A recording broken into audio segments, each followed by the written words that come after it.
tal? Muy buenas noches, 8:45, momento de las noticias. Mi nombre es Juan Carlos Sandoval y le presento nuestros titulares. Banco Industrial, siempre de tu lado, presenta los titulares.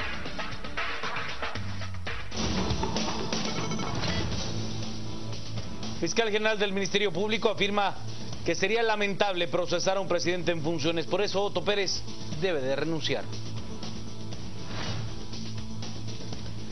Comisión pesquisidora cita al presidente Pérez Molina para este sábado a las 10 de la mañana.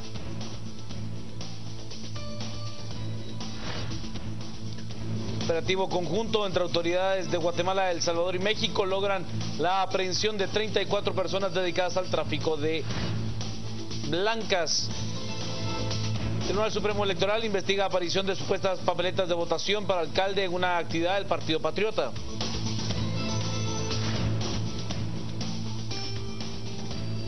Se incrementa la crisis de migrantes en Europa luego del hallazgo de 71 cuerpos en un camión en Austria y el naufragio. Banco Industrial, siempre de tu lado, presentó los titulares.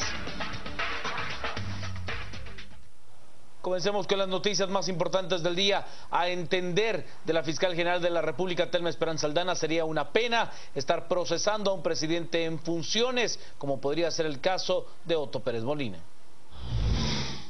Para la Fiscal General del Ministerio Público, Telma Aldana, el presidente Otto Pérez Molina debe renunciar y permitir que se investigue su posible participación en la estructura de defraudación tributaria conocida como La Línea.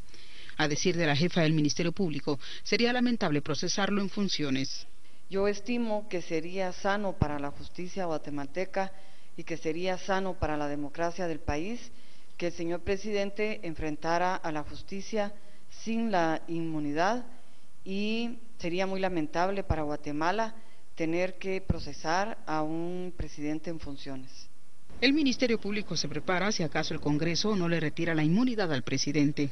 Sería más rápido, ¿verdad? Porque si el señor presidente llegara a renunciar, entonces se perdería materia del antejuicio y de inmediato iniciamos con la persecución penal. De lo contrario, tendríamos que esperar a que la comisión pesquisidora termine su función, rinda su dictamen y que el Pleno del Congreso de la República decida retirarle la inmunidad. En caso el Congreso de la República declarara sin lugar la solicitud de antejuicio que hemos presentado, entonces estaríamos presentando una solicitud de amparo ante la Corte de Constitucionalidad contra la resolución del Congreso de la República.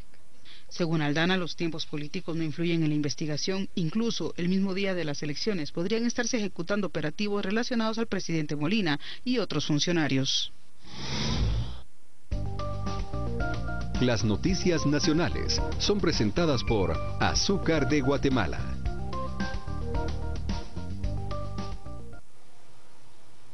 Mientras tanto, en el Congreso de la República se ha conformado una comisión pesquisidora ya formada y ya trabajando. Ya ha escuchado al Ministerio Público y a la CICIG y citan al presidente para mañana a las 10 de la mañana para escuchar las pruebas de descargo. La comisión pesquisidora, que debe conocer el antejuicio contra el presidente Otto Pérez Molina, citó al mandatario para que se presente a rendir un informe a su favor por su presunto involucramiento en el caso La Línea, según el Ministerio Público y la CICIG. En el anterior antejuicio, el mandatario no se presentó y envió la documentación a través de su representante legal. La comisión esperará hasta este sábado para saber si en esta ocasión Pérez Molina asiste o no. Es la comisión la que tendremos que tomar en su momento la decisión. Solo déjenos que nosotros avancemos en los diferentes procesos y esperamos que la información la tengamos y poder evacuar todas las audiencias como están planteadas. La comisión pesquisidora está compuesta por los diputados Mario Linares, Jorge Barrios Falla, Sergio Celis, Gloria Sánchez y Ninette Montenegro. Quien intenta frenar su traslado a la cárcel de mujeres Santa Teresa es la ex vicepresidenta de la República, Roxana Valdetti. Contento, ¿no? Creo que nos urgía ganar y ganar bien. Creo que lo hicimos muy bien. Creo que tuvimos 2 más, 3 más para meter, pero lastimosamente no entraron. Aquí el esfuerzo es de todos. Creo que Blackburn peleó muchas pelotas adelante, lastimosamente las que le quedaron no las pudo anotar, pero me quedo con eso, ¿no? Que todos corrimos, se vio una actitud. La Fiscalía Especial contra la Impunidad ha reiterado que debe ser procesado Gudy Rivera, diputado oficialista, por los posibles delitos de tráfico de influencias y cohecho, por intentar que la magistrada Claudia Escobar resolviera a favor de Roxana Valdetti, quien buscaba permanecer como secretaria general del Partido Patriota y como vicepresidente de la República. Efectivamente, pues la Fiscalía cumplió con la ratificación que manda la ley y se explicó por los motivos por los cuales la Fiscalía consideraba que los hechos ahí denunciados no eran espurios, ni políticos, ni ilegítimos, sino por el contrario, revisten características delictivas, y se solicitó pues que se le revocara el derecho ante juicio que le otorga la ley. Como ustedes recordarán, la denuncia que se presentó en su caso para que se le revocara el derecho ante juicio versaba sobre la presión e influencia que se ejerció en su momento en contra de la exmagistrada Escobar, Claudia Escobar, para que resolviera un amparo provisional que había solicitado la señora Ingrid Roxana Valdetti Elías por haber sido revocada su secretaría general del Partido Patriota. Efectivamente, esos son los motivos por los cuales se hizo, toda vez que se llegó a la conclusión que efectivamente habían tratado de influenciar en la exmagistrada Escobar para que les otorgara favorablemente el amparo provisional solicitado. El antejuicio es llevado en la Sala Primera de Apelaciones, que ha programado para los próximos días que la Comisión Internacional contra la Impunidad y el mismo parlamentario se presenten para que presenten sus argumentos. El trámite de antejuicio fue ordenado por la Corte de Constitucionalidad porque la Comisión Internacional rechazó la decisión de la Corte Suprema de Justicia de haber rechazado el trámite. Las noticias nacionales fueron presentadas por Azúcar de Guatemala.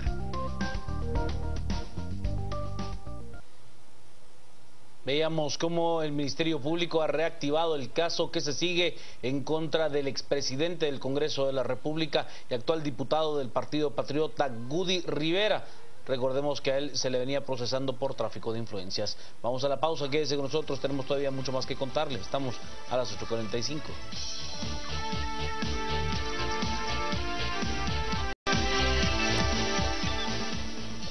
Sigamos con las noticias. Enfrentamiento entre pobladores y policía municipal, esto en Cobán, Alta Verapaz. Tensa calma se vive en Cobán, luego de que cientos de campesinos ingresaron a la fuerza a la municipalidad cobanera. Con palos y piedras, los inconformes entraron por la parte posterior del ayuntamiento y se dedicaron a quebrar vidrios. Al verse vulnerada la seguridad de los empleados municipales, los agentes de la policía municipal accionaron sus armas. El enfrentamiento entre campesinos y agentes fue inminente. Al parecer, algunos empleados municipales también optaron por defenderse. Es el segundo día consecutivo en el que personas provenientes del área rural arriban a Cobán, aparentemente para manifestarse en contra de la actual administración municipal. Sin embargo, en el ambiente se habla mucho acerca de que estas personas fueron acarreadas por parte de algún partido político. Según información de la Policía Nacional Civil, un agente de la Policía Municipal fue capturado luego de herir a Raimundo Seb, de 35 años, originario de la aldea Secocpur. Al cierre de esta edición se rumoraba que más campesinos entrarían a la ciudad para respaldar a sus compañeros. Sin embargo, hay una fuerte presencia policial. Es de hacer notar que esta manifestación no tiene nada que ver con las manifestaciones pacíficas que se han llevado a cabo en Cobán. De hecho, desde el día de ayer, los comunitarios no nos permitieron a algunos medios documentar su protesta frente a la municipalidad. Reportó desde Cobán para Canal Antigua, Minor Q. Oshom. ¿Sabe usted? Las autoridades del Tribunal Supremo Electoral analizan una fotografía que ha estado circulando en las redes sociales donde se tienen unas boletas simuladas para la votación a alcalde en el Tumbador San Marcos. Luego que en las redes sociales circularon una fotografía donde supuestos miembros del Partido Patriota del Tumbador San Marcos reparten bolsas con granos básicos, se generó gran desconfianza entre los pobladores de este municipio de un posible fraude.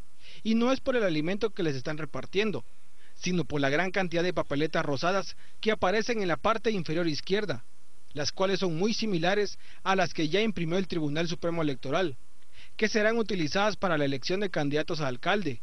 Ante esta denuncia que varias personas hicieron en las redes, la Inspectoría del Tribunal Supremo señaló que ya iniciaron las investigaciones. En la inspección realizará la investigación y de hecho ya se está en trámite esa investigación requiriendo a la sede de las delegaciones departamentales y municipales para verificar la situación denunciada y lo que se ha mencionado en las redes sociales. Es oportuno aclarar a la población de que no son papeletas que sean oficiales o emitidas por el Tribunal Supremo Electoral. Asimismo, Sagastume dijo que en las papeletas se puede ver el logotipo del tribunal, lo cual no es permitido, ya que es de uso exclusivo de esa institución, y por eso podrían ser sancionados. Sabemos que los logotipos de las instituciones que se tienen, tanto estatales como particulares, pues son propias y hacen identificar como tal. Por lo tanto, ahí es una fase de indicar que el tribunal no ha autorizado el uso del logotipo para ninguna entidad, particular o privada. Estudiantes encapuchados de la Universidad de San Carlos de Guatemala llegaron al Tribunal Supremo Electoral, piden la no inscripción, la no presencia en la papeleta de votación de los partidos Patriota, Líder y UNE. Con estas condiciones no queremos elecciones. Con estas condiciones no queremos elecciones. Estudiantes de la Universidad de San Carlos de Guatemala, de la Facultad de Ingeniería, llegaron al Tribunal Supremo Electoral para exigirle a los magistrados que cancelen a los partidos Líder, Patriota y UNE por haber pasado su techo presupuestario de gasto de campaña.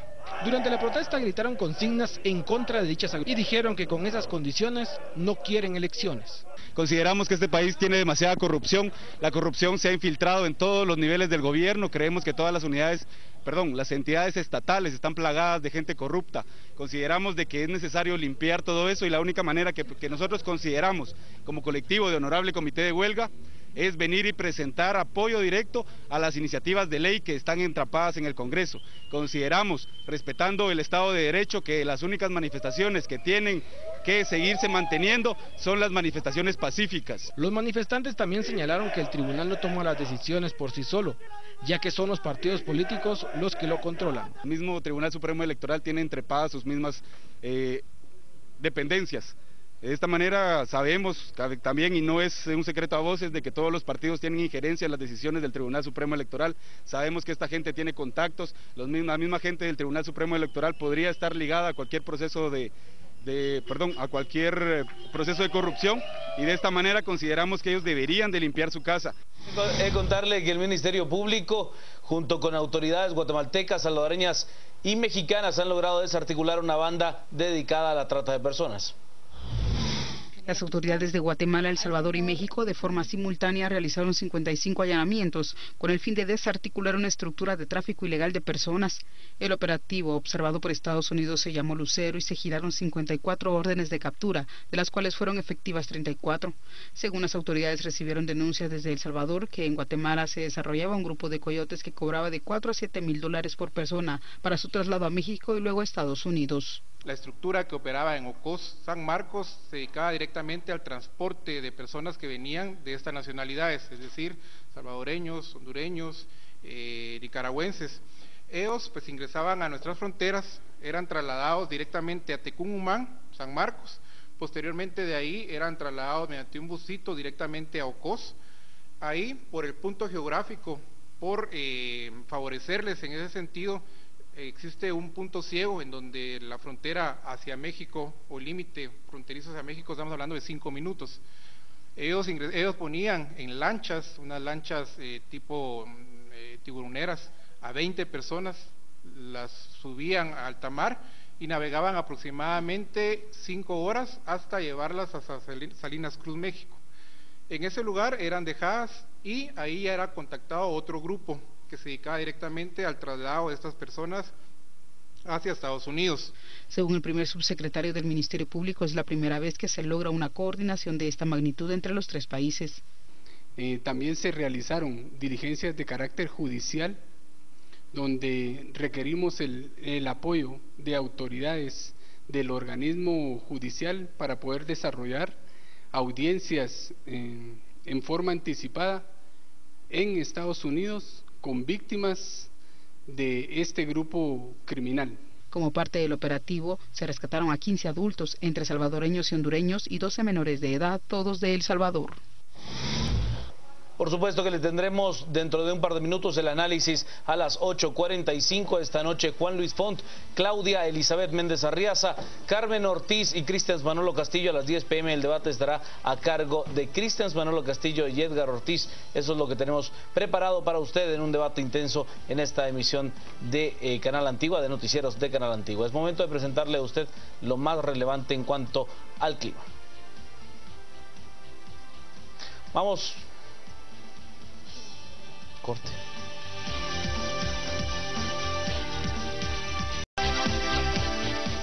Buenas noches, bienvenidos a las 8:45. Es un gran gusto estar con ustedes en este día viernes, acompañado por Claudia Méndez Arriaza, bienvenida. ¿Qué tal? Muy buenas noches. Carmen Ortiz, un gusto, bienvenida Claudia, también. Y Cristian Castillo. Buenas noches, qué gusto compartir con ustedes. Pues estamos los cuatro listos y dispuestos para arrancar la conversación de esta noche. En términos generales, esta ha sido una semana de logros, bueno, sin comparación en la historia guatemalteca. Reunir a más de 100.000 personas en el centro de la ciudad y un aproximado de 40.000 personas en diferentes ciudades y puntos, porque no todas las manifestaciones se han producido en centros de población. En la cumbre de Alaska se produjo una muy relevante de pobladores de Sololá, histórica también, todas para exigir la renuncia del presidente Otto Pérez Molina, una renuncia que nos fue anunciado ese mismo día por medio de una entrevista del presidente con su radio amiga, la radio Sonora, en que rápidamente dice: yo no voy a renunciar, y los mensajes que ha enviado de forma reiterada es: podrá pedirle 1 millón de personas la renuncia en las calles, pero el presidente no piensa salir. ¿Cómo analizan ustedes el primer hecho, la respuesta rápida e inmediata del presidente Pérez Molina a esa manifestación colosal? Bueno, yo no sé cuál fue la medición que él hizo, si iba a revertir o a tener algún tipo de impacto, porque era absurdo pensar que lo iba a tener. Al contrario, creo que las palabras que él enunció en ese mensaje se revirtieron, porque por un lado le pide paciencia a la población. Eso de pedir paciencia es como decir: miren, yo ya decidí que me voy a ir hasta el 14 de enero, así que aguántenme.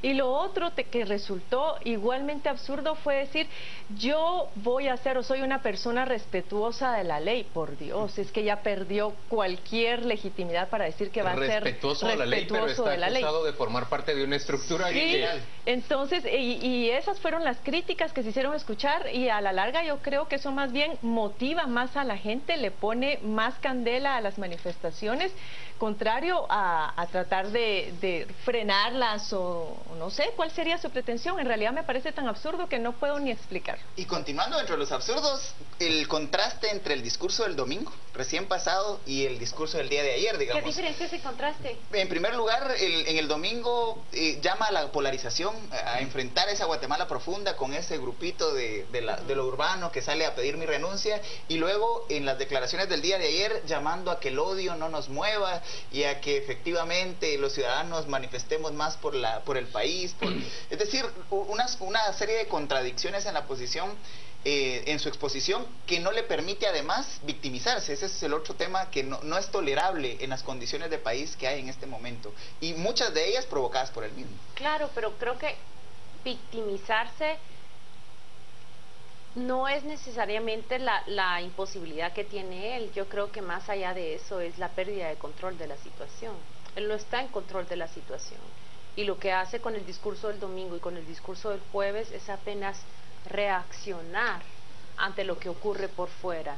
Él no tiene medido, se nota, la dimensión de esa marcha del jueves, tampoco tenía medida la dimensión del paro nacional del jueves. Que no, Claudia? No la tenía medida. Creo que nadie la tenía medida. Quiero intervenir, exacto, Carmen. Estoy de acuerdo con Claudia, porque miren, porque la posición desde las 9 de la mañana privado que vemos cambió. caminando a una gran cantidad de jóvenes, sobre todo desde diferentes puntos del país, con banderas de Guatemala rumbo al centro de la ciudad, y uno empieza a ver algunos comercios, no todos, cerrados, empieza a pensar que esto va a tener unas dimensiones mayores de las que se habían previsto. A las 10:30 de la mañana, cuando nos encontrábamos ya aquí en el estudio de Canal Antigua transmitiendo, haciendo la cobertura, empiezan a entrar llamadas, no voy a decir que desesperadas, pero sí bastante urgidas, por ejemplo, de restaurantes de comida rápida como McDonald's, que dice: nosotros sí nos vamos a sumar al paro, o de la cervecería centroamericana, que dicen igualmente: nosotros nos vamos a sumar al paro, por favor infórmelo. No era una decisión que se hubiera tomado el día antes. De hecho, CACIF estaba algunos bancos también ese día en contra de que hubiera un paro nacional. Y por eso sostengo pero quedaron que el presidente no tenía control. Quedaron rebasados por el movimiento espontáneo de la ciudadanía, y me parece a mí que mucho más rebasado quedó todavía el Frente Nacional de Lucha y la Asamblea Nacional del Magisterio, que son los dos grandes sindicatos, los dos grandes grupos que acuerparon al presidente y a Manuel Valdizón el día lunes y el día martes con sendas manifestaciones. Y creo que de alguna manera es metafórico lo que Carmen dice, que apenas se escuchó su voz el jueves, apenas ese discurso que hace a través de una radio afín se escucha, pero creo que lo conocemos, es una noticia ya, el presidente se aferra, pero su voz se queda con este nivel de decibeles frente a ese clamor que cobró la manifestación del jueves. Yo, en lo personal, me gustaría compartir que viví un momento clave, noticioso, porque me encontraba en el McDonald's justamente tomando un café en el McCafé cuando empiezan a cerrar el restaurante. No sacaron a nadie, los clientes uno a uno se fueron retirando del restaurante hasta que queda completamente limpio. Me quedo para presenciar los hechos, cierran las persianas y los empleados empiezan a escribir cartones con rótulos: renuncia ya, fuera Otto Pérez Molina, y salen de allí a esa plaza central. En mi caso, toda mi formación siempre fue con la nostalgia de las gestas del 44 y el 62, digamos, yo crecí en mi formación universitaria con esa remembranza, y aunque vengo de las manifestaciones de calle desde el movimiento estudiantil del nivel medio, nunca había llegado a vivir algo como lo que se ha vivido en abril, en mayo y en agosto. Cristians, pero es que nunca se había reunido. A ver, yo tengo 27 años de hacer periodismo, he presenciado todas las grandes manifestaciones que se han producido prácticamente desde 1985 para la fecha. Nunca se había visto algo así. Recuerdo con respeto a la manifestación de maestros en la Plaza de la Constitución, que era una plaza bastante pelona, no tenía el follaje que tiene ahora. En la época de Vinicio Cerezo, cuando Ricardo Gómez era ministro de Educación, exigiendo aumento salarial. Por cierto, no se lo dio aquel gobierno, resistió el embate. Pero la plaza vibraba y los vidrios del Palacio Nacional temblaban cuando esta gente gritaba sus consignas. Sí, totalmente. Recuerdo también la presencia de Juan Pablo II en Guatemala. Esa presencia suya sí movilizó a muchas más personas en las calles. Sí, pero una protesta pública nunca se había visto de estas dimensiones. Yo lo que creo es que todos nos sorprendimos, porque nadie, creo yo, que imaginó las dimensiones que esto iba a tener, incluyendo el propio CACIF, que en un momento dijo no, y luego tuvo que sumarse a toda esta ola que venía. Y ya a nivel individual, bueno, hacer un llamado primero como cámaras empresariales a que se diera permiso a los empleados que quisieran participar. Luego los mirabas cada uno en sus columnas con la manta que decía, yo vi a la de la Cámara de Comercio, y posteriormente el día de hoy ver a un Jorge Briz que dice que no descarta la posibilidad de un paro comercial si es que el presidente de la República no renuncia o el Congreso de la República no resuelve el retirarle la inmunidad. Es decir, yo creo que ahora en esta ocasión son los ciudadanos guatemaltecos los que impusieron la pauta. La agenda. Son los que impusieron la agenda. Yo quisiera retomar la conversación inicial y nos centrábamos en analizar la figura del presidente. Un presidente que no tenía control de la situación, un presidente que no previó ni calculó cuál era la dimensión de lo que iba a vivir el jueves. Esto es por un lado. Su gabinete prácticamente se ha desmoronado a partir del viernes y me pregunto cómo es capaz de gobernar, cómo controla los daños cuando debe salir a buscar fuera los sustitutos de los ministros que le han renunciado. ¿Cuántos ministros en total? Llevaba un conteo el Diario Digital y me parece que para martes o miércoles iba en no menos de 7. Por lo menos en algunos estratégicos como el Ministerio de Educación, lo positivo fue que asume el viceministro. En el de Salud también asume el viceministro. Pero tenemos casos lamentables, y que fue lo más comentado también en la semana en términos de gabinete, de un Ministerio de Economía que sí se quedó completamente acéfalo. Y luego preguntarte cómo es que llega este señor Sagastume a asumir ese ministerio, y cuando le interpelan sobre las razones dice que porque alguien tenía que asumir la transición.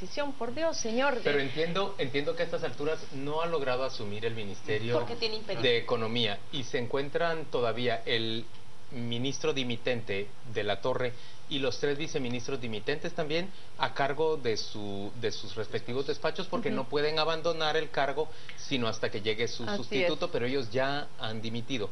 Entiendo también que ahí vemos la imagen de Acisclo Valladares Urruela, un alto cargo de la Telefónica Tigo, que asumió como encargado del Programa Nacional de Competitividad en un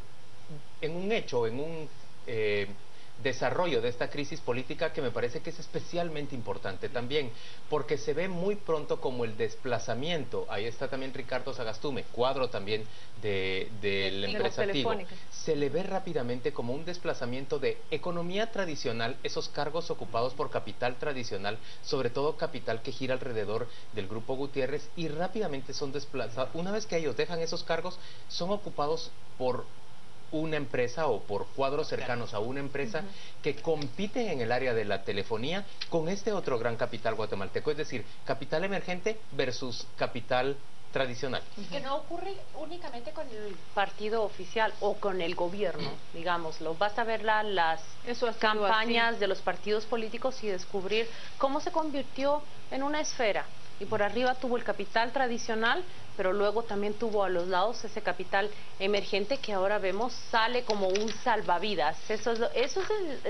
Tigo se convirtió en el salvavidas de Otto Pérez Molina. Pero realmente. ¿cuánto nos va a costar ese salvavidas? Pero además el mensaje que envía a la población, porque hay un cogobierno de sectores y de capitales con Otto Pérez Molina, digamos, hay una suerte de cogobierno a lo largo de todo el periodo del presidente Pérez, en donde el gabinete económico y la política económica la entrega prácticamente casi en manos del sector privado organizado en Guatemala. Y eso lo mantiene a pesar de la crisis, es decir, aunque un sector representante del empresariado sale y le da la espalda, es como decirle, miren, bueno, no me apoyaron, no me respaldaron, pero tengo a este otro sector siempre del capital que me va a seguir apoyando. Pero ¿en dónde están esas fidelidades, Cristian? Pero yo esa es la gran pregunta. Son 4 meses. Tratemos de hacer el ejercicio en el cual nosotros descubrimos. Y es un gran desgaste en términos de imagen. Pero por eso te digo, es un gran desgaste en términos de imagen, pero ha de ser rentable en términos de costo-beneficio para la imagen fue desgastante. Ustedes habrán visto de inmediato el meme que circuló acerca de Tigo. En la manifestación marca, también ya llegaban... Pero tiene prácticamente la gorra de un Caibil, la marca de Tigo, ya me imagino que lo vieron. Pero yo quisiera hacer el siguiente ejercicio y un ejercicio mental muy rápido acá de cuáles son los apoyos a los que acude el presidente y cuáles son los sectores que prácticamente se han volteado, porque tienen muy pocos y sin embargo el presidente se mantiene. Claro. Conversábamos con Juan Luis y le compartía yo, la pregunta de fondo acá es ¿cuál es la fuerza que sostiene al señor presidente en la presidencia de la República? Porque fuera de las palabras como se aferra, se resiste, debe tener sus apoyos, debe tener los soportes que le permiten tomar esa decisión y mantenerse en la presidencia. ¿Hasta cuándo? Me temo que el primer respiro tiene que ser el 6 de septiembre. Me temo que el presidente de la República en este momento lo que hace es tratar de rescatar el 6 de septiembre. Sus apoyos, más allá del señor Mario López y la empresa Tigo. Yo tengo una respuesta para la pregunta que está planteando Claudia. La respuesta es, a mí me parece que el señor Manuel Valdizón le está ofreciendo a Pérez Molina algo así, no es suficiente. Algo así como un quedar bien, apoyo, yo no sé si tanto como un salvoconducto. Podría ser, pero yo creo que su apoyo está en todos los infiltrados de esa red criminal que están prácticamente distribuidos en todas las instituciones estatales. A mí me parece que Valdizón no es necesariamente ese soporte que necesita Otto Pérez Molina en este momento. Es un soporte importante, pero es un soporte en que en cualquier momento se puede voltear. ¿Por qué? Porque también el 6 de septiembre es una fecha clave para el señor Manuel Valdizón. Miren la contradicción. Mientras uno quiere sostenerse para salir, el otro quiere sostenerse para entrar. Y esa contradicción en los intereses que ambos tienen es lo que no garantiza que Manuel Valdizón sea todo el soporte de Otto Pérez Molina. Pero yo veo a un señor Valdizón, y entiendo que de esa manera se está comportando,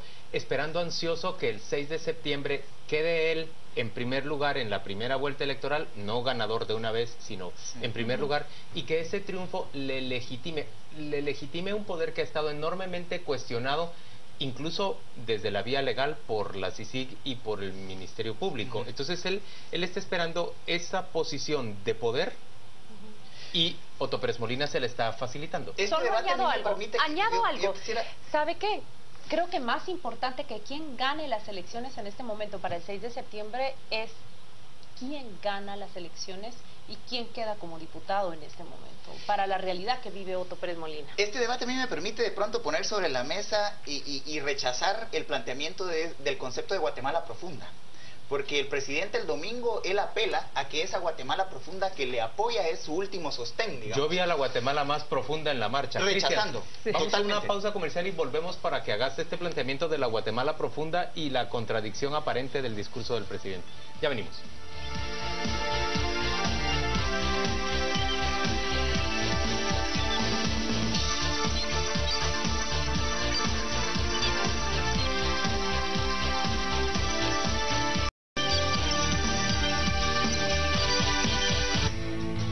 Este segmento es patrocinado por Excel Automotriz, cero preocupaciones.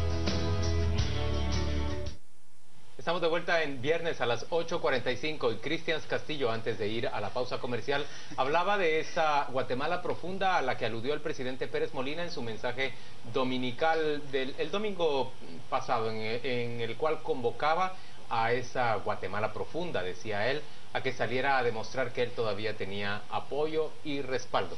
Y ahí académicamente yo planteo mi rechazo, porque lo que hace Otto Pérez Molina es vaciar de contenido el concepto de la Guatemala profunda, porque lo reduce a la Guatemala de los acarreados, es decir, a ese sector social que está dispuesto por un día, por ir a pasear a la capital un día, por lo que implica el recibir el pago, por una jornada, por el pago de una jornada laboral, etcétera, pero a esa Guatemala es a la que me parece que se refería, y vacía de contenido un constructo que se venía, digamos, desarrollando desde la firma de los acuerdos de paz.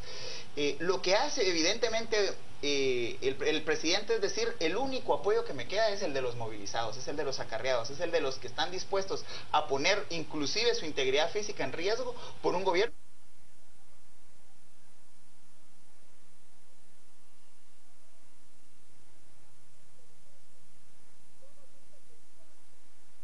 Trasladarlos, totalmente, capacidad de alimentarlos o pagar un jornal a los asistentes, entonces no cuenta con ese apoyo, y no es cualquiera.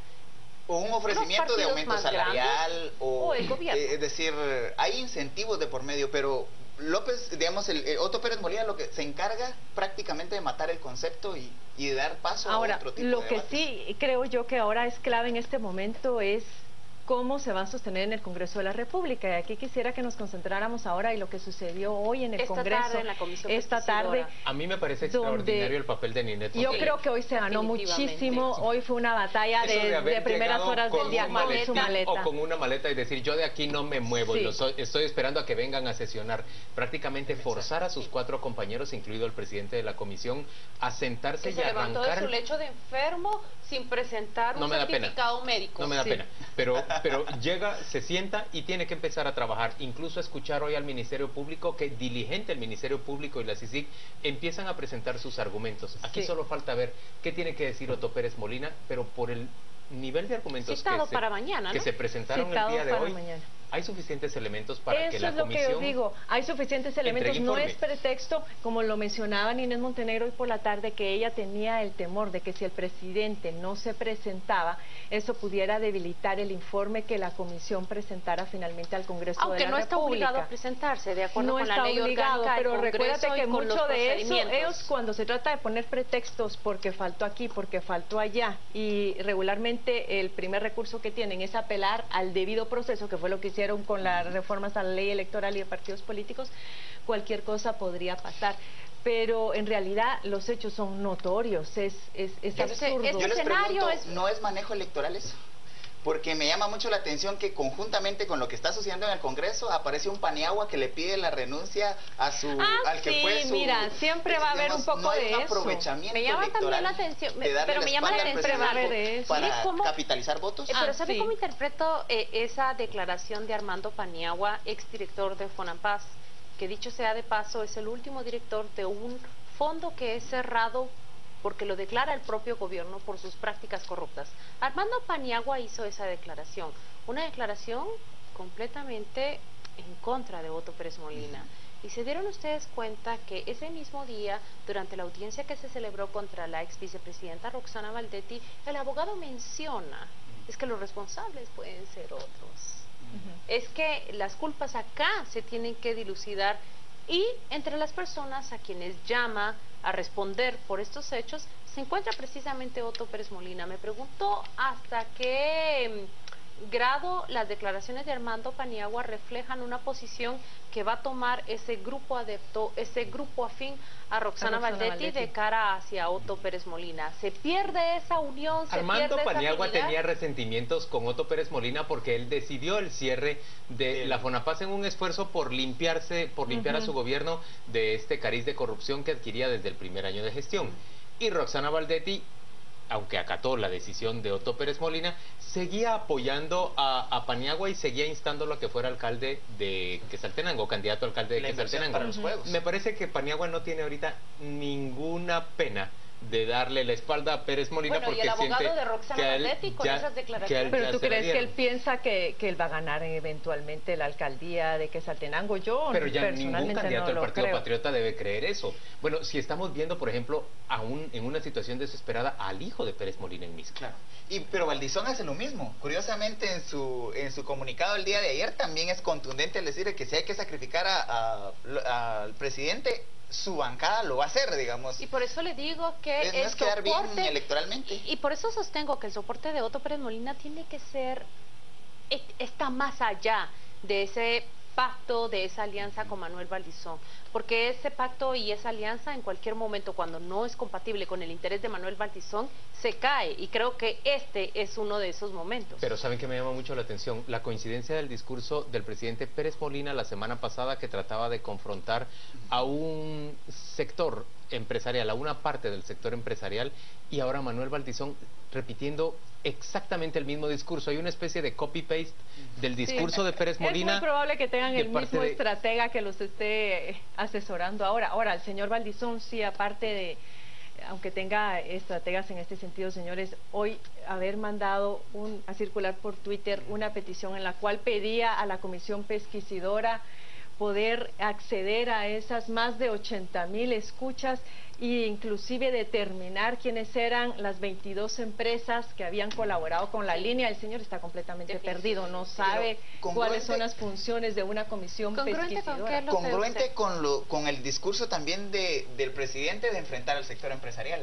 Ambos, digamos, en sus discursos plantean que el candidato Valdizón en un foro televisado plantea igualmente que hay que entrarle a esos empresarios, etcétera, etcétera, y el presidente igualmente ante la pérdida del apoyo del sector empresarial, confrontando al sector empresarial, ambos en un mensaje ahí de choque contra... Bueno, ¿se imaginan ustedes el CACIF, cómo se ha de sentir y qué tipo de análisis estará haciendo en su interior de la pérdida, porque sí estamos ante una pérdida de poder político que tradicionalmente había tenido en el país, que había tenido una gran incidencia en los procesos electorales, una gran incidencia en la elección de las cortes, por ejemplo. Más importante, Carmen, una ruptura de identidad entre segmentos de clase media urbana. Sí.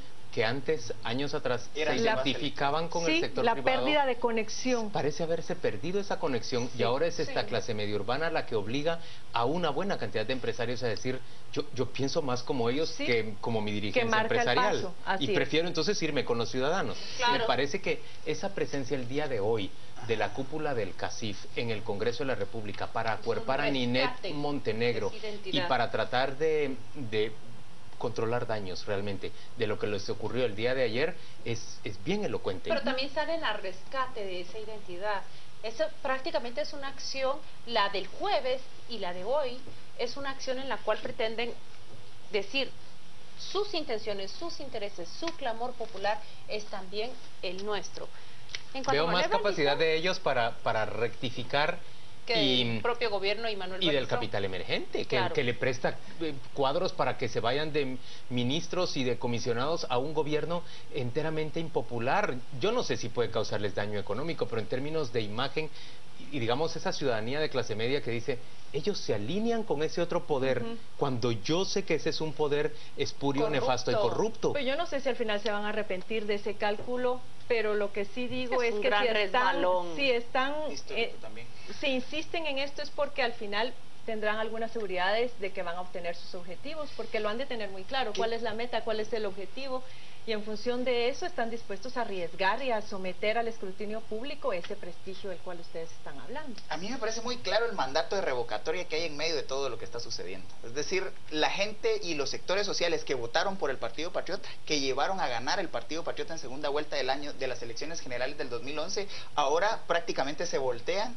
Y qué mejor forma de decirle al presidente: señor presidente, usted perdió la legitimidad, perdió el respaldo que lo llevó al poder, y hay un mandato de revocatoria de esos ciudadanos que votaron por usted, porque muchos ciudadanos, yo me atrevería a decir, no se puede medir ese tipo de cosas, pero múltiples ciudadanos que fueron a la plaza han de haber votado por el Partido Patriota. Sí. Y esta fue una forma de decirle a ese gobierno corrupto, etcétera, etcétera, etcétera: señor presidente, le retiramos el mandato que le dimos en el 2011.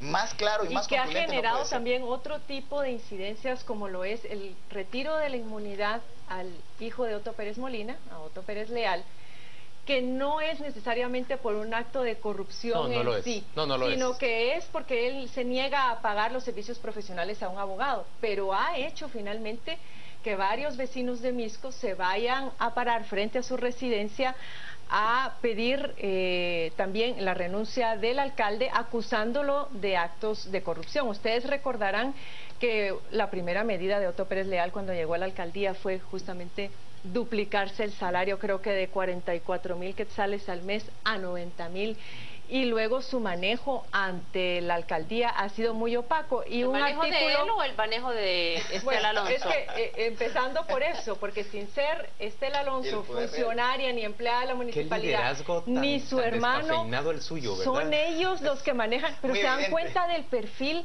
de los Pérez, es decir, porque el perfil de Estela Alonso es muy parecido al perfil de Roxana Valdetiera. Aparentemente es la que lleva los negocios, la que decide qué proyectos se hacen, qué no, la que maneja las platas y la que lo maneja él, ¿verdad?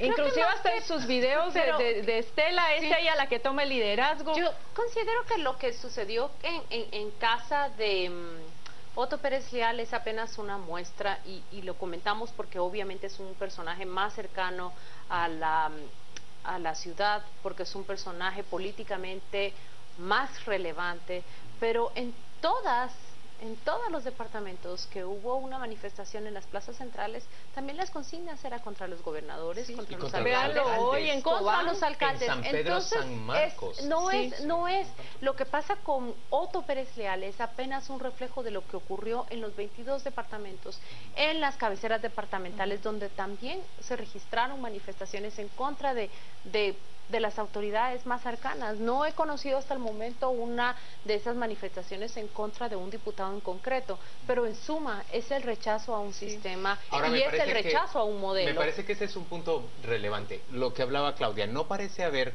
de parte de la ciudadanía una identificación clara de: este es el diputado de mi distrito, a este tengo que dirigirme yo para exigirle que se siente el día lunes en el Congreso y vote a favor del desafuero de Otto Pérez Molina.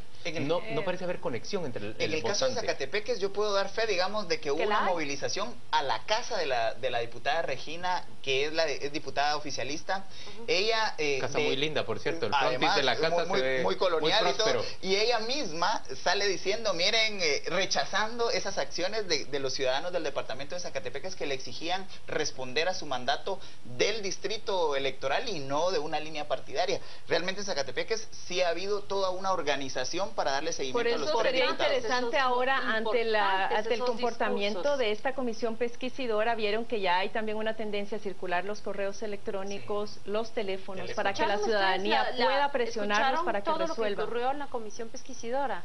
Yo escuché alguna parte, pero yo desde la cuenta de Twitter de Jessica Gramajo, reportera de Prensa Libre, escuché todas las pruebas y las conclusiones que allí se ventilaban, y llama muchísimo la atención que cada vez escuchamos más y permitimos reconstruir más todo lo que sucedió allí.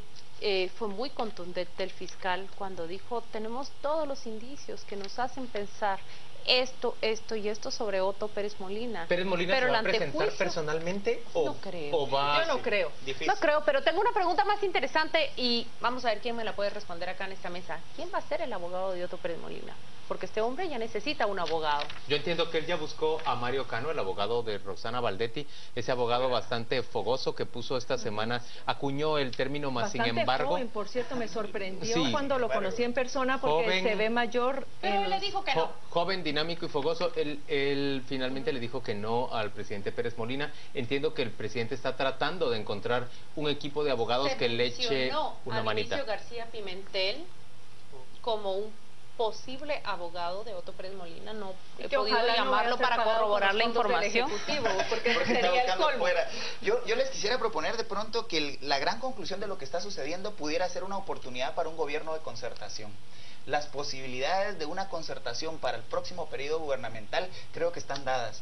Un empresariado que sale a la calle, digamos, un movimiento popular que se abre a recibir al sector empresarial, cosa que nunca se había dado en ninguna de las gestas sociales de este país. Siempre los movimientos eran movimientos populares. Ahora hay un encuentro de intereses por un país distinto. Es relevante la presencia de Daniel Pascual y esa gran cantidad. Ustedes vieron la columna de campesinos que provenía del Atlántico, que provenía del occidente, que provenía de la costa sur. Sí. Era impresionante el volumen, la cantidad de autoridades indígenas con sus varas en la mano que demuestran autoridad, que reflejan autoridad. Eso mezclado, bueno, yo vi Millonarios el día de ayer en la Plaza de la Constitución, vi muchísima gente de clase media de la Universidad Nacional y de las universidades privadas. Se trata realmente de una reunión muy diversa, muy heterogénea. Yo espero, y estábamos juntos en esa calle, ¿cuál era? Juan Luis Séptima calle y Octava Avenida. Era la novena calle y novena avenida. Calle y novena avenida cuando Daniel Pascual recibe a esa columna del Atlántico, como le llama él, nuestros hermanos indígenas del oriente del país que se unen hoy a esta marcha. Me encontraba allí y voy a repetir la reflexión que Carmen hacía. Y dijo Daniel Pascual que era el encuentro de la Guatemala urbana y la Guatemala rural, que se unían en un mismo interés. Y espero que sea apenas un punto de partida, en la cual esa Guatemala rural comprende y se une a las necesidades de la Guatemala urbana, pero también que la Guatemala urbana esté sensible. A eso voy. Es más importante que la Guatemala urbana sea sensible a las necesidades de esa Guatemala rural, porque los hemos visto marchar repetidas ocasiones reclamando derechos que son legítimos, pero nunca la Guatemala urbana se ha identificado ni se ha sensibilizado con esas necesidades. La reacción ha sido de criminalizar las otras protestas. Bueno, vamos a ir a la pausa comercial, vamos a volver dentro de muy poco para terminar de discutir lo que está ocurriendo esta semana en nuestro país. Señores, nos hemos pasado ya 2 segmentos sin mencionar, por ejemplo, y vamos a hacerlo de corrido, no vamos a ir a la pausa en este momento, sin mencionar que Roxana Valdetti, ex vicepresidenta de la República, ha sido vinculada a proceso por el juez Gálvez y ha sido reorientada de prisión. Estaba en una prisión, gracias a un acuerdo de última hora, estaba en una prisión militar y ahora es trasladada a una prisión general de mujeres. Ya, en una prisión militar, pero se debe agregar que levantó muchísimas sospechas que ella iba a recibir un trato favorable, incluso información que llegó a redacciones difícil de verificar porque no es un lugar accesible, pero que indicaba que a ella se le había construido un lugar especial o que se le iba a construir un lugar especial. A mí me parece que el juez Miguel Ángel Gálvez dio una lección tan importante para la justicia, porque sentó él la independencia, la valentía, el rigor de decir un momento hasta acá, y ella se va a Santa Teresa, tratada como otra prisionera común. Pero ya el abogado presentó un recurso el día de hoy, ya lo anticipábamos en su momento de que no iba a ser Claro, él trata de evitar de que se vaya a Santa Teresa. Pero está en su legítimo derecho. Bastante sólida por parte del juez y por parte de las autoridades del órgano judicial, que no creo en realidad que esto sea sostenible por mucho tiempo. Me toca invitarlos en este momento a nominar a sus candidatos a ganador y perdedor de la semana. Cristian Castillo, es usted el primero que tiene que nominar y nos dice por quién se inclina en esta semana. Yo quisiera poner de ganador a la sociedad guatemalteca, sociedad en términos de encuentro. Realmente todas esas gestas históricas de revolución en el país nos narran una nostalgia de movimientos populares. Hoy se dio por primera vez, el día de ayer, un encuentro para un proyecto de país en conjunto. Y quisiera de pronto poner de ganador a toda esa gente que decidió, que no tomó el día como un día de asueto, sino tomó el día como un día para recuperar la dignidad del país. Y desde diferentes organizaciones y de diferentes frentes, e inclusive empresarios, etcétera, diferentes clases sociales. Como perdedor de esta semana, me parece que obviamente es el presidente Otto Pérez Molina. No hay ninguna forma de tener otro perdedor con más nivel de caída en la opinión pública, con más nivel de rechazo a nivel nacional. Difícil para un presidente que llega electo democráticamente después de haber sido un actor del conflicto armado, un actor de la transición a la paz, y ahora un presidente electo democráticamente, perder y salir de su periodo de gobierno, tal vez antes de que termine su periodo de gobierno, con ese nivel de señalamiento y de rechazo nacional como el que quedó expreso el día de ayer. Bien, mi ganador es exactamente lo mismo, la ciudadanía guatemalteca, así que no voy a decir más de lo que ya dijo Christians. Y como perdedor de la semana, bueno, Roxana Valdetti, porque finalmente no logra quedarse en el cuartel de Matamoros, sino va a ser trasladada muy pronto a Santa Teresa, pese a los recursos, creo yo, que su abogado pueda presentar ante las diferentes instancias. Mire, yo tengo como ganador precisamente al personaje que estaba en nuestra pantalla, y es ese juez, Miguel Ángel Gálvez. Me parece un ganador y una persona que sentó una cátedra no solo para sus colegas los jueces, sino también para todos los ciudadanos, porque está enfrentado a un caso de impacto, está enfrentado aún hacia una persona que se nota que maneja hilos de poder, y él hace imponer y pone como contrapeso la justicia. Me parece un ganador que merece nuestro aplauso. Y como perdedores, iba a declarar desierto mi perdedor, pero ¿saben qué? Esta mañana, al ver cómo los diputados, los 4 diputados que integran esa comisión pesquisidora, debieron presentarse al Congreso, que fueron llamados a integrar desde el presidente, el diputado Linares, hasta Celis, ¿cuál es el nombre de Celis? Sergio Celis. Sergio Celis, la diputada Gloria Sánchez Abascal, verdaderamente quedan como unos diputados que en medio de la crisis que hay, ni siquiera una llamada, ni siquiera un mensaje. Hay cuentas de Facebook y Twitter en donde pueden decir: informo a la población que no me he presentado al Congreso por esta y esta razón, pero son arrastrados a trabajar bajo esa presión. Que no se le olviden sus nombres de esos 4 diputados, porque usted probablemente vota por ellos sin notar que están en ese listado y son los grandes perdedores, jalados de la corbata para trabajar y cumplir sus funciones que les han sido encomendadas. Pues yo propongo de ganadora de la semana a Ninette Montenegro. A mí francamente me parece que ella hoy se erigió en la representante de esa ciudadanía que busca el desafuero de Otto Pérez Molina, y que el señor que ganó la presidencia 4 años atrás enfrente a la justicia por los graves cargos que le está planteando la Comisión Internacional contra la Impunidad, de la que él quería deshacerse, y también el Ministerio Público, al cual él quería someter y mediatizar en favor de sus intereses. Y como perdedor, pues yo igual pienso que es Otto Pérez Molina el perdedor. Yo voy a proponer... ¿Ves que aquí estamos divididos con los ganadores? No, mi ganador. Yo voy a pelear por mi ganador, Miguel Ángel Gálvez. Yo voy a pelear también por mi ganadora de la semana. Todos vamos a pelear por nuestro ganador. Y no estoy en desacuerdo con que la ciudadanía se merece un reconocimiento. Yo creo que todos los ganadores que mencionamos hoy merecen el reconocimiento. Yo voy a mover mi voto, sobre todo en función estratégica. Me parece que la gran batalla que nos viene en el próximo periodo es fortalecer la justicia. Si perdemos a la fiscal general, si perdemos a estos jueces Miguel Ángel Gálvez, 2 votos. Si perdemos, digamos, a los fiscales, vamos a perder la República. Yo me sumo al planteamiento de Claudia. Miguel Ángel Gálvez. Ay, yo Carmen, es que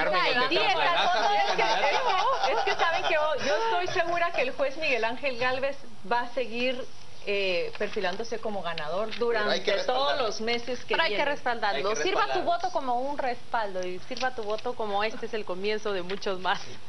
Carmen. Bueno, muy bien, pero que quede constancia, que quede también el reconocimiento a la ciudadanía guatemalteca. Es hora ya de despedir esta transmisión. ¡Ay, el perdedor! Diciéndole que el ganador de la semana es el juez Miguel Ángel Gálvez. Yo voy a dejar a Ninette Montenegro como candidata, pero no he conseguido apoyo. ¿Quién es el perdedor de la semana?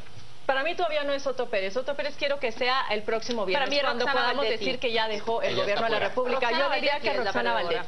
Muy bien, Roxana Valdetti es la perdedora de la semana. Gracias por acompañarnos en esta jornada del viernes. Por favor, usted sabe que tiene una cita con nosotros a las 8:45 el próximo domingo. Y hoy lo dejamos en compañía de nuestro compañero Juan Carlos Sandoval para que arranque y dirija la discusión de a las 10 p.m.